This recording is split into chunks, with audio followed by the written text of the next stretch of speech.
àbúrò ọkọ olùṣọ́ tí Tọ́pẹ́ fẹ́ wọ́n ló fipá bá sùn ó dẹ̀ ṣe fídíò Tọ́pẹ́ ló sọ fún èèyàn tó bá sọ̀rọ̀ pé nǹkan báyìí ṣẹlẹ̀. àìjọ jáde níjẹ àbíjọ mo ṣe fi jọ mo yín sọ pé ṣé mo rí ìjẹta kọ́ ni mo fi fi ẹ̀ ni ìjẹta kọ́ mo fi sọ pé àwọn èèyàn fèsì nǹkan pé mo tèèyàn ní mọ̀ pé mi ti ẹnu pé tèmi kan ló wọ́ sí ju people are going through a lot people are going through a lot Tope Osoba wáyé. àwọn olùṣọ́ tó ń wẹjú ẹ lọ máa tẹ́wọ́ lẹ̀ fún wọn wọ́n ti ṣiṣẹ́ oríṣiríṣi sára máa yẹn ti gba gbogbo ògo lára Tọ́pẹ́ gbàgbé. ọkọ̀ gbéyàn sílé látọjọ́ ẹ̀ òun kẹ́kùn fún. olú bẹ́tà bàjẹ́ lára ẹ̀ wò ìgbà tó kọ nígbà I have miscarriage ṣẹ́tìrí ẹ̀rí bíbá ìṣẹ́rí chatty I haven't been myself I had miscarriage ìgbà tó ní bàjẹ́ dédé ó sunkún bíbá I almost cried my eyes ṣẹ́tìrí Tọ́pẹ́ nílé ìgbà tó sunkún tó sẹ̀lẹ̀ sọmọ náà. ṣebí police station náà gbé lọ́tọ́ ti reject àwọn ọlọ́pàá sọ pé ọkọ̀ ẹ̀ ń nà. 24 hours tó fi wá police station yẹn náà fi announce poku yẹn. yeah that's suspicious death. ẹ máa mú kan Demilade shit and read on me like he chased me away. I can't cry. James gave me poisonous water. Àbúrò ọkọ ẹ̀ ni. You see him? Tope Osoba. You dey see him? Oh, Kabito, so they thought I would die. They lied on me. It doesn't need to give biscuit that is sweet. Can you imagine? They thought, oh, I would die. I would die. Ṣebí bẹ́ẹ̀. ibi tó ti ní ọwọ́ yẹn gbọ́n lájọṣepọ̀ nǹkan. Ó ní ẹ máa fi yẹn náà wá débẹ̀. He got married to another person. Ilé ìjà ni ha, ó ní you don hear. Ibi tó ti ní yẹn bá òun sún bọ̀.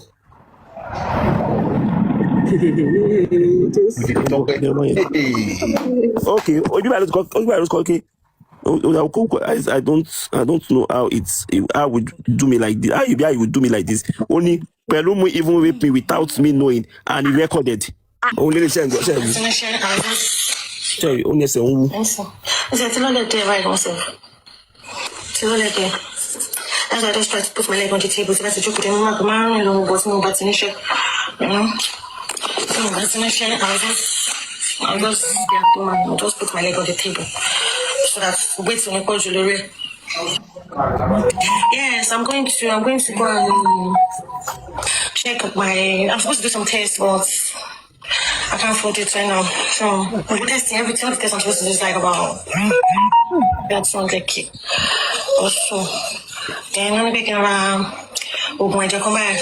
Astifa. Yes, I bought it, but it was the liquid one I bought, but they said I should buy the capsule. Major change. I don't like to receive one. I don't know. Video Lily. Tope Lily. Lily. Wọ́n ló ti yó bí báyìí. Wọ́n ló ti yó. Wọ́n fi ń ṣe yẹ̀yẹ́. Wọ́n ní gbó. Video tó fẹ́ lò against ẹ̀ nìyẹn o. This no be ordinary hand. This no be ordinary hand. This Tope tó lè wà láwùjọ àwọn èèyàn kan tó máa ṣe irú nǹkan báyìí fún mi. Ká mi ẹni ẹ̀ ń fà mí. Wọ́n ṣe máa wò títí tó máa fi rí báyìí. Yes, I'm going to go and check my. I'm supposed to do some tests, but I can't afford it right now. So we're testing everything. All the tests I'm supposed to do is like about. That's 100K. Also, then I'm making around. Oh my God, come back. Astifa.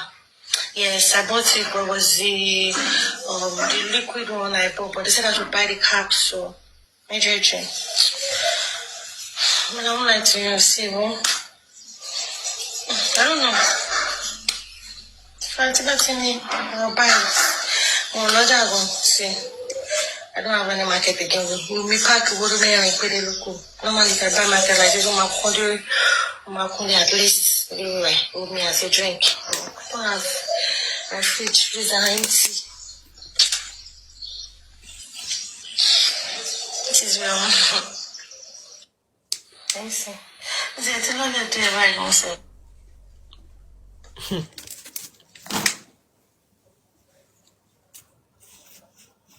Ikú ló máa pa ẹ́. Ikú owó ló máa kú. Tá máa ṣe bàdì. Ikú owó ló máa kú. Ó máa ṣọ́kù ni. Family Tọ́pẹ́ má sìn Tọ́pẹ́ o. Ẹ gbọ́dọ̀ sìn Tọ́pẹ́. Tí ó bá tẹ̀ appreciate yín bá tó wà láyé. ẹ jọ̀ọ́ ẹ má wo ìwà yẹn òun náà kọ́ bọ́ lórí burúkú ló dé mọ́lẹ̀ olórí burúkú ló bí wọ́n ṣe ló bí wọ́n stop mo bẹ̀ yín ni ẹ gbọ́dọ̀ sí ẹ ṣe the needful ẹ lọ arrest ẹ lọ gbé bọ̀bọ̀ yìí ẹ má sí ọ̀nà ẹ fẹ́ sí Saturday ha ẹ má dán wò wọ́n ní ẹ̀sọ́ kí ẹ̀fẹ́ kó di bí kó dàbí kéèsì Mohbad ó sì mọ̀ kò sígbà tí wọ́n ní dàbí kéèsì Mohbad lọ́wọ́ tà ń lọ yìí our social media àti bá yín fẹnu sí báyìí kò ẹ̀ lè shut anybody up lórí social media no ẹ̀ lè shut anybody up lórí social media ẹ̀ lè shut anybody up lórí social media àní tẹ́ bá lè filẹ̀ ẹ fi bọ̀bọ̀ yìí lẹ́sẹ̀ ẹ filẹ̀ fọlọ́hun ẹ ṣe kíní kan òkú Tọ́pẹ́ á bí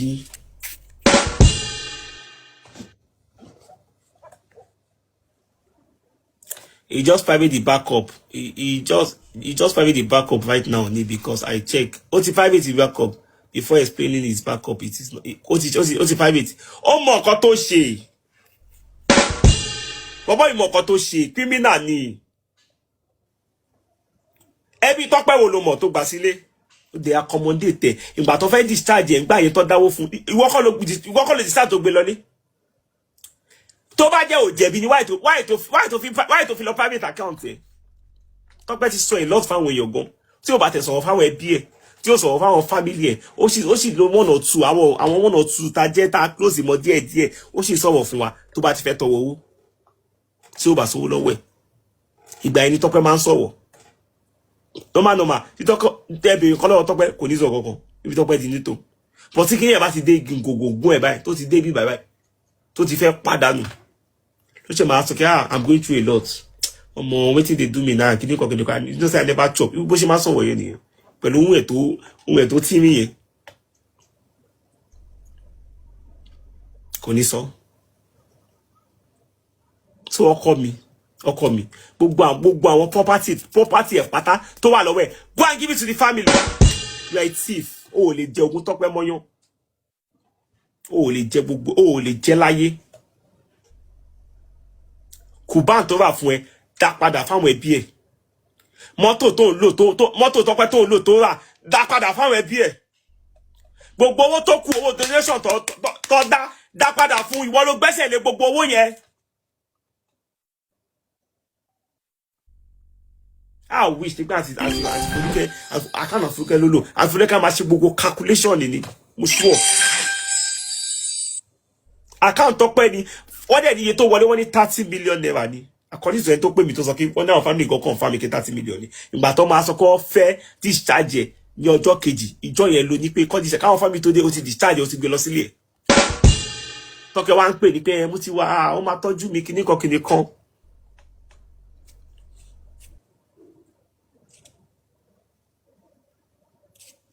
Ibo ló kówó sí ọdún kan yẹn one year 1 good year ló fi náwó tán kò ní dáa fún ẹ ó ní jèrè ayé ikú òjijì ló máa pa ẹ́ Tọ́pẹ́ ṣe lọ sọ́hun àìwé máa bọ̀ ìwọ kan wọ́n máa padà tẹ̀lé lọ ní àwọn ẹbí ẹ̀ máa padà tẹ̀lé lọ àwọn àbúrò ẹ̀ náà tó ń búlì ẹ̀ náà wọ́n máa padà tẹ̀lé lọ ní ó wà atlas afa henry. Hello brother. Imagine about this matter. Hey, Tọ́pẹ́ don't die like that too. Ọ̀tọ̀nà ní àbúrò ọkọ, ọ̀tọ̀nà lábúrò ọkọ, ó fi pálá ba alájọṣepọ̀. You know? So yóò gbé yẹn lásán gan kò ní jẹ́ kéèyàn ya wèrè ni. Ìjà pé cancer kan ló pa. This talk of Harry, this talk of your àbúrò ọkọ. Kí ló ṣẹlẹ̀ pẹ̀lú talk of your àbúrò ọkọ because kò yé mi bẹ́yẹn ò yé mi. Kí ló ṣẹlẹ̀ àbúrò ọkọ ẹ̀? Ta ló báyọ̀ ọkọ sùn, ta ló grip kí yé mi gbogbo bẹ́yẹn ò yé mi. Wọ́n náà àbúrò níbo àbúrò ọkọ olùṣọ́ tí Tọ́pẹ́ fẹ́ wọ́n ló fipá bá sùn ó dẹ̀ ṣe fídíò Tọ́pẹ́ ló sọ fún èèyàn tó bá sọ̀rọ̀ pé nǹkan báyìí ṣẹlẹ̀. Ṣé kí ti sùn ni? ó dẹ̀ ṣe fídíò. àbúrò ọkọ ẹ̀ àti iná lèèyàn kan ti sẹ́ẹ̀dì fídíò ibi tó ti fídíò tó tẹ́. Ẹ máa gbọ́ sórí live chat náà lọ ti ṣe àbúrò ọkọ ẹ̀ tó ń jẹ́ pẹ̀lú Akim ṣe ní fídíò yẹn lọ́wọ́. èèyàn kan sẹ́ẹ̀dì fídíò sí ó ní fídíò kọ̀ọ̀kan ọṣọ sẹ́ndì fídíò kọ̀ọ̀kan sí ẹ̀. èèyàn kan sẹ́ẹ̀dì fídíò sí èké ibi tó ti fídíò Tọ́pẹ́. mo ní kọ́ lọ́wọ́ nígbà yìí. Akim sẹ́ndẹ̀ sí mi. kò kí n ṣe tó ní fipá bá lò pọ̀ o. no kò kí n ṣe tó ní fipá bá lò pọ̀ o. ìyẹn fipá bá lò pọ̀ ń fún ẹ̀ ló fẹ́ mọ́ra ẹ̀ tó ní fún yàn. ìfipá bá lò pọ̀ lọ. aláì ohun burúkú yẹn ohun yẹn fẹ́ wájú mi ìwọ ìtòwé ti wá. orúkọ ohun tó dání onídìí látàárọ̀ onídìí láti rẹ̀. ẹ wo wọn ti lè kọ́ sáà ọ̀rọ̀ yìí ọ̀rọ̀ lé ni. ṣebí ọ̀rọ̀ yẹn ń sí tó pé Tọ́pẹ́ ló sọ ń sí and it's going to be their word against her because bó ṣe wà yẹn ń sí kò sí bàá láti defend her mọ́. That there is no proof of that. Sorry. Hang on. wọ́n wá mọ̀ kẹ́ wọ́n ní Tọ́pẹ́ wà òkè. She wrote, apparently she sent somebody a message. Yeah? It's an evidence. She sent somebody a message with that gist. Okay, she typed it out. Yeah. Okay, that is enough. That's enough. That should be enough. From chat. That should be enough. I would love to see it. That should be enough. Gbogbo later and so, you know, our family ló wà. Táwọn family, and you guys are all over the world. There is button you can start pressing now. Tí wọ́n máa bẹ̀rẹ̀ sí máa pick gbogbo àwọn tó yẹ kán pick. We can be here for the whole year and nothing will still happen. Ṣé gbogbo ọ̀rọ̀ tó wà lẹ́yìn àwọn family ẹ̀ náà wà bíbá. Thank God she's not my biological family. Tí rẹ̀ bá ṣẹlẹ̀ sí èmi o, màá ti ní kọ́kọ́ lọ ṣọ́ọ̀pù yẹn, kọ́kọ́ lọ church yẹn náà, kọ́kọ́ ṣe nǹkan fún church yẹn náà. Ẹ mọ̀ pé ibi tó lófin ni àwọn náà mo ṣọ́ọ̀pù àwọn náà ṣe nǹkan they are doing their things. Owó kan tó ṣẹlẹ̀ àwọn náà they are working on it. Lẹ́yìn náà òfin wo náà tẹ̀lé ṣebí police station náà gbé lọ́tọ́ ti rẹ́jẹ̀ tí ọ̀nà wa o. I'm sure they are working on it. Àwọn náà lè wù lájú wọn kọ́kọ́ jẹ́ kó lọ bẹ́ẹ̀. That means that within 24 hours tó fi one police station yẹn náà fi announce ìpòkú yẹn. Yeah. That's suspicious death 100%. Ẹ jọ ó tún wá type ó tún wá kọ sórí kinní ẹ̀ ògo tuntun. My point. Exactly. Ògo tuntun. And justice must be served. Ní 7 o'clock ó dẹ̀dà pé wọ́n ní kinní ẹ̀ ṣẹlẹ̀ ní Ìtàlẹ́wà ní around 5 o'clock 6 Ẹjọ́ kí o'clock. lórúkọ ṣọ́ọ̀ṣì náà kí ni péjì ọkọ náà àlè. Ọkọ ní Tọ́pẹ́ máa ń pè mouse band. Nǹkan tí mo fi láti àwọn Ìgbò nìyẹn káyọ̀ pé Ìgbò ni bọ̀bọ̀ yìí sí lẹ́yìn ọ̀gbẹ́lẹ̀ ẹ̀ o ṣèkọ lórí ọ̀fẹ́ bó ṣe kú yẹn mo máa ṣe wedding pẹ̀lú ẹ̀. nǹkan tí mo sọ látàwọn nìyẹn ike ó yẹ kí fámìlì jẹ kó ṣe ìyàwó pẹ̀lú ìyẹn báyìí ó ṣe bẹ bí 15 wedding ni kó ṣe. Ọkọ̀ gbéyàn sílé látọjọ́ ẹ̀ òun kẹ́pọ̀n fún. Ó fún lẹ́pọ̀n oyún bẹ́tà bàjẹ́ lára ẹ̀. Ó tún ra iye ẹ̀. Oyún bẹ́tà bàjẹ́ lára ẹ̀. Yes, now the more video day. You know talking about this lady now. Hey God. Tope self she know dey talk. Ó sọ Tope dinu. Ó dinu. Ìjẹni last week ṣe mo tún wine ẹ̀. Ṣé ìwọ̀nba náà ni màá béèrè ọ̀rọ̀ lọ́wọ́ ẹ̀ mọ́ náà. Òun lè ṣe ǹjọ́ ṣe ẹ̀ wú. Ṣé ó ní ẹsẹ̀ ń wú. Ẹsẹ̀ tí lọ́lẹ̀ tẹ̀ báyìí wọ́n sẹ̀. Tí lọ́lẹ̀ tẹ̀. That's why I just try to put my leg on the table so that's a joke with him. I'm not long but no but initial. So that's initial. I'll just put my leg on the table so that wait till I call jewelry. Yes, I'm going to go and check I'm supposed to do some tests, but I can't afford it right now. So we're testing every test I'm supposed to do is like about that's 100K. Also, then I'm making around my Jacoba Astifa. Yes, I bought it, but it was the liquid one I bought, but they said I should buy the capsule. Major change. I don't like to receive it. I don't know. I'll buy this. Oh, no, I'm going to see. I don't have any market again. We pack what we are and put it local. Normally, if I buy market, I do my country at least anyway, with me as a drink. I don't have a fridge, freezer empty.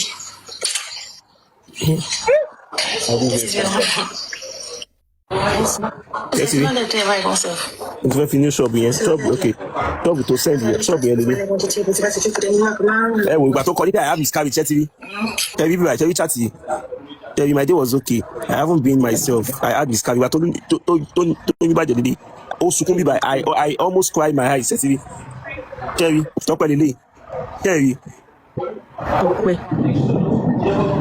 Tẹ́lifíní I had miscarriage. Tọ́pẹ́ nílé ìgbà tó sunkún tó sẹ̀lẹ̀ sọmọ náà.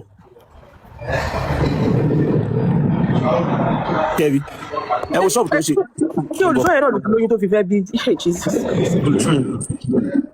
Answer the matter long, don't worry. The matter long. Ṣọ́ọ̀bù tó ṣe ń ṣe lélẹ́yìí o, ṣọ́ọ̀bù tí Tọ́pẹ́ ṣe ń ṣe lélẹ́yìí. Ẹ wo. Shop to say to container she send and give you now every Yes now. Now this shop she just they do shop we relate you gbadun kékeré right. Shop to say to tó lè fẹ́ máa ta donut àtàwọn burger àti egg fish o container lásán ni like this. This video that she tell me she say my supporter if she don't open the shop say she want to do you go see that you go see her name for the up. No shop here today. In trouble. Stop to see what it.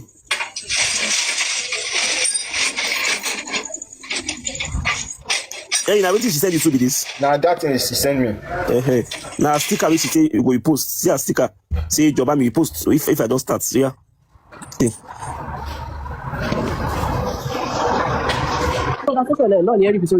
Hey now. Hey now, no delay. Conversation like this. So don't want data. Hey, this way. It is all it is just wow ní gbogbo ẹ̀. Mo send owó sí ní irú ẹni ọjọ́ kejì ó ní òun ṣe oúnjẹ òun sáré fowó yẹn sí oúnjẹ pé òun tó san àwọn gbèsè tó ń jẹ ládùúgbò kò ní dátà mọ́ ní Only you sing, only you get the sing, only you sabi act, only you sabi cook, only you get talent. Very fine thing. ọmọ ilé deliver bí. Deliver ọmọ àti. Mi ò mọ̀ o, Tọ́pẹ́ mi ò mọ̀ o, Jésù. Ọlọ kò sí Ọlọ́run má jẹ́ kéèyàn ṣàrìn fẹsẹ̀ sí. Don't be everybody go marry o. This thing wey happen to this lady because say she wan marry. Ẹ wo lè sin ẹ wo nǹkan tó ẹ wo fídíò tí lady yẹn send tó fi sáré delete. Fídíò yẹn lélẹ̀ ẹ wo fídíò yẹn lélẹ̀ Tọ́pẹ́ lélẹ̀. Wọ́n ló ti yó bí báyìí wọ́n ló ti yó. Wọ́n fi ń ṣe yẹ̀yẹ́. Wọ́n ní gbó fídíò tó fẹ́ lò against ẹ̀ nìyẹn o. This no be ordinary hand. This no be ordinary hand. This Tọ́pẹ́ tó lè wà láwùjọ àwọn èèyàn kan tó máa ṣe irú nǹkan báyìí fún mi káàmì ẹni ẹ̀ ń fà mí. Wọ́n ṣe máa wò títí tó máa fi rí báyìí. He was surrounded by enemies. Yeah. Horrible people. Wicked people. Kéèyàn tó lè wà láwùjọ àwọn èèyàn kan. Wicked people. Wọ́n á máa ṣe kankan wọ́n máa rìkọ́ọ̀dù ẹ̀ àwa láì ó ti wà láàrin wrong people ló wà. No matter what. Reason tí oyin sókọlọ kan yẹn ò tí wà nínú nínú sẹ́ẹ̀lì. Evil person tó wá sí bíbá tó sọ nonsense wá ní ẹ̀gbọ́n fídíò. Ṣé mo dá fọ́ká? Oh sorry God. Ṣé bàbá yẹn ló fídíò ẹ̀ báyìí? Ṣé o lo fídíò ẹ̀? Ẹ wo chat ẹ̀ lílé pẹ̀lú ọmọ tó sẹ́ni kan sí Ṣẹ́rí. Tí mi lórúkọ ọmọ náà.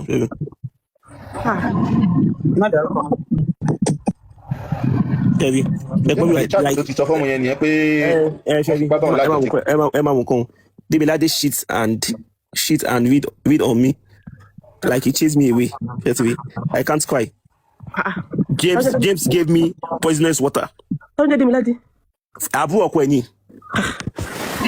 You see him? Tope Osoba. You dey see him? Oh, Kabito, so they thought I would die. They lied on me. It doesn't need to give biscuit that is sweet. They thought, oh, I would die. I would die. Ṣebí bẹ́ẹ̀.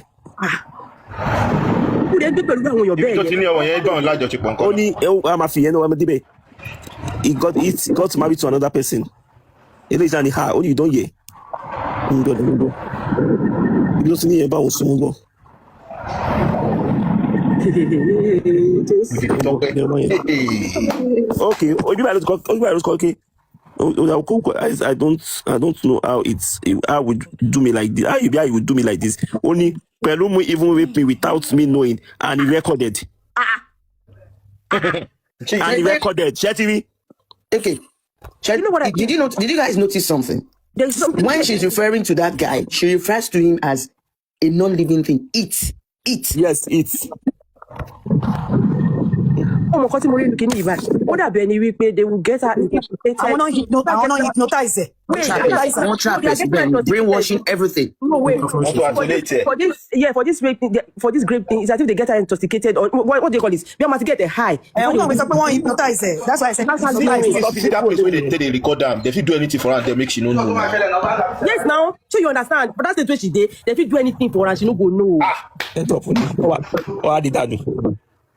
evidence of criminal acts. I don't know why they are still watching. The person who actually sent that video, that silly girl. Who I didn't go to sorrow. She's evil. No, they need to get to She's evil. Imagine. àwọn ọlọ́pàá sọ pé lẹ́ẹ̀kan yẹn àwọn ọlọ́pàá sọ pé wọ́n sọ pé ọkọ ẹ̀ ń nà. ọkọ ẹ̀ lò ní òkú ṣe ọkọ ẹ̀ ti lò. ọlọ́pàá ò lè sọ pé ọkọ ẹ̀ lò náà. mo bí wọ́n sọ pé ọkọ ẹ̀ ń nà ni o. ṣé mo pé it tó ń lo ìtìnú lómìn ó shorten ẹ̀ 90. Are you sure? Yes, oh, it's I see. Okay, I see. Okay, yes, it's it's no. Akim show mo pé Tope wà lára àwọn mi mo bí ó máa rántí. I don't know if you were still around to understand why Tope wà lára àwọn 4 sets tàbí awards gbé lọ sí America. As a matter of fact, she went before me. Tope went to America twice. The second one she don't travel to America don't know now. We went to the second one. She went also kọ́kọ́ lọ òun ló tẹ̀ ṣáájú èmi lọ. But Tope sì kò wá sí America. She was among the first set of people who had be Iwanje Adekoya. Lọ́jọ́ lọ́gbà Bukky Abesi ló bá work ẹ̀ ń gbà yẹn. When Tope went the second time, I thought Tope was going to sit down there. I thought she was going to sit her ass down there. I thought she was going to relocate. Because man sọ fún gbà Tope sori thinking ẹ àti ìwòmí ẹ̀ kò bá ti wá mú Nàìjíríà jókòó sí America jẹ. Because she's only ọmọ ṣe bí ẹni tó bá mọ Tope dáadáa but tí ni. Lóye máa ń sọ̀rọ̀ yẹn gbogbo ló máa ń trip mi. But tí ni ẹni náà ló ń sọ̀rọ̀ ní fídíò yẹn ṣe. Ohun ẹ̀ lásán. If you have met Tope, ẹ máa kọ sára sí àwọn tó tọ family tó ti jáde pé àwọn tẹ kí ọmọdé. Ìyá bàbá ẹ̀ did a good job. Àwọn ẹgbẹ́ náà they did a fantastic job. She's kind of related to Sindodo. Because by now Sindodo gba yẹn. But you know, there's something I told her Tope, Tope, are you going to sit your ass down here? We are America because we should man ṣe gbogbo tiẹ̀. Space. So kí ni impossible? When you jókòó sí America o. Káyọ̀ ọmọdé ti jókòó síbẹ̀. Sí asylum l'America kò ṣe kò bẹ̀tà pàtó fún mi.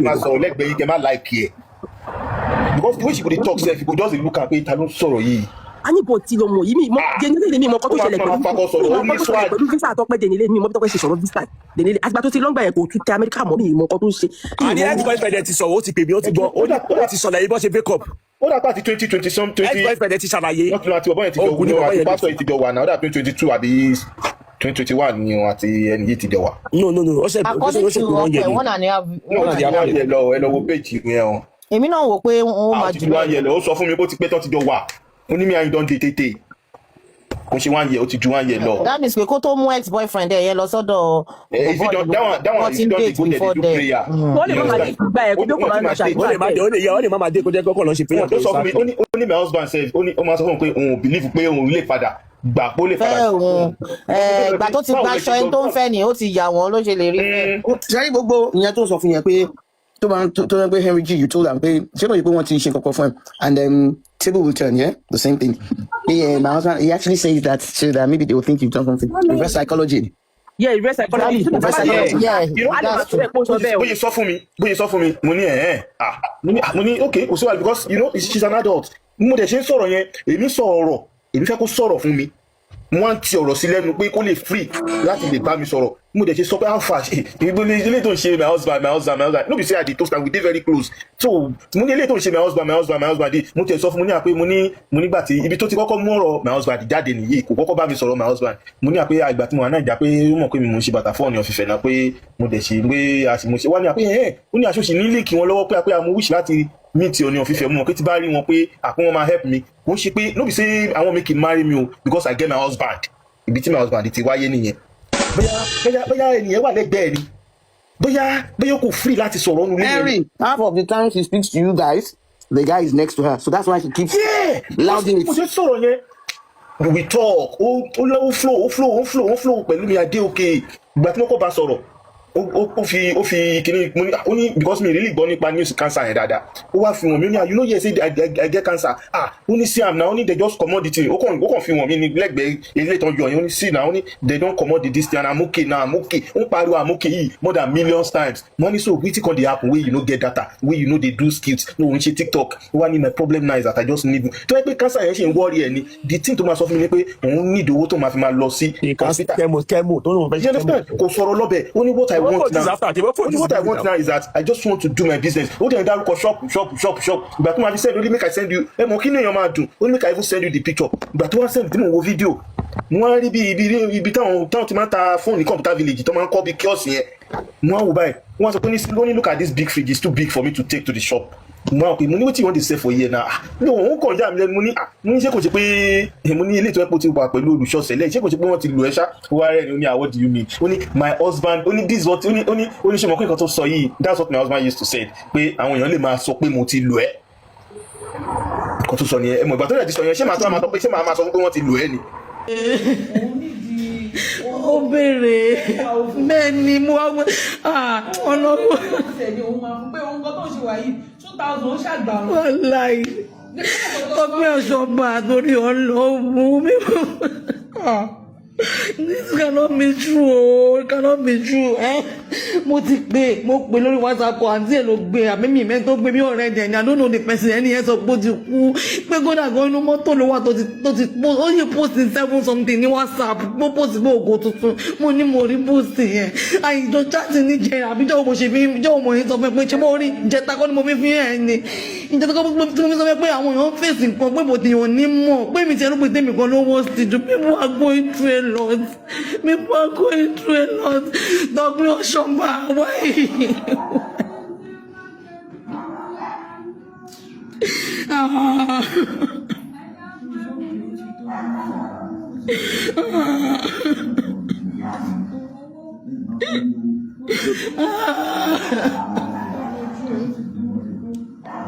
Tope Osoba. Ìwọ ló jẹ́ kí n mọ mí mọ̀ nǹkan bí mo ṣe ní mẹ́sẹ̀jì pé ìdí true mi ìtẹ̀sí kankan tó sọ gan TikTok gbé wá fún mi kí tó ní pé kí n bọ́ sí díẹ̀ mo tọ̀dọ̀ ẹ TikTok gbé wá ni ẹ̀mí wá sọ mí pé ìdí true tí dámì ń bí mi bí àkàn tí dámì ń bí mi rè o mọ́sáyé wọ díẹ̀ mi mo kò kó mẹ́ mo kò lọ WhatsApp ni mo wá lọ type kò dá mi náà mo wá ní reply mo wá pè mí nígbà kan ṣe gbé kọ́ ni ẹ pé lóòótọ́ ló kú mo ní post ní sẹ́gun mo ní àwọn rọ̀ṣẹ̀ lọ hospital pé inú mọ́tò kan ló ti type ògo tuntun gbà táwọn rọ̀ṣẹ̀ lọ́wọ́lọ́wọ́ ló ṣe kọ ògo tuntun ní status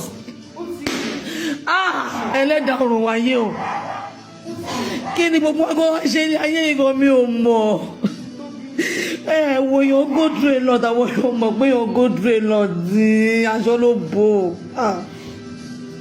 kí wá ní gbogbo ayé ìgọ̀gọ̀ I don't even know I don't know.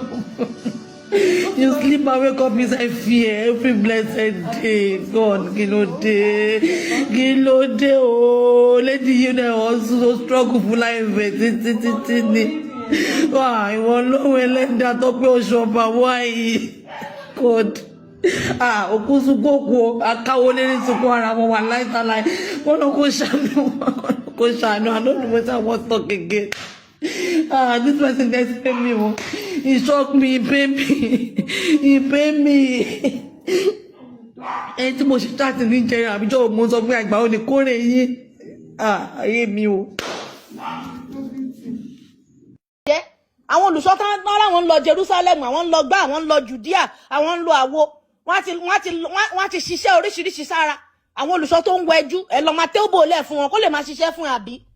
Ìyàwó ilé ẹ̀ iṣẹ́ mélòó ló ti ṣe fún ìyàwó ilé ẹ̀ táyé ìyàwó ilé ẹ̀ ti dá. Àwọn àbúrò àwọn ẹ̀gbọ́n ẹ̀ tó jẹ́ family member olùṣọ́ ṣọ́ọ̀ṣì yẹn iṣẹ́ mélòó ló ti ṣe fún wọn. Wọ́n ti finger fucking ẹ̀ máa yẹn ti gba gbogbo ògo lára Tope ẹ̀ gbàgbé. Ó ti gba gbogbo ògo ẹ̀ lọ tipẹ́tipẹ́. Òun là ṣe gbóhùn ẹ̀ mọ́. Ṣẹ́rí bẹ́ẹ̀ ṣe ń sọ yẹn ọpọlọ mi kàn ń ṣí sílẹ̀ pé oh my God. Àti gba the moment tó ti gbóbò fún bọ̀bọ̀ wèrè oníkùngbẹ̀ndù yìí nìyẹn ti kógo lára ẹ̀.